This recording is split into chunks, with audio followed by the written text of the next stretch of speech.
Hey guys, in this video we're going to take a look at how you can enable or disable touch sensitivity on the Samsung Galaxy S23 series. First, tap on the home button to go back to the home screen. Now from the home screen, swipe down at the top to open up quick settings.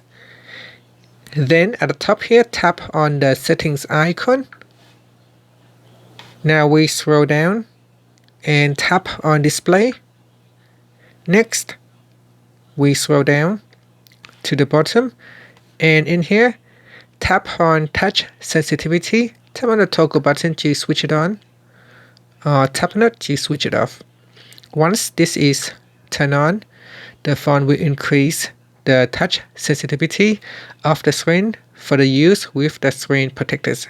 So if you have a screen protector, it will add an extra layer on top of the device, after the display itself, and sometimes that can reduce the sensitivities, and that will stop the phone from working with your thumbnail or the fingerprint.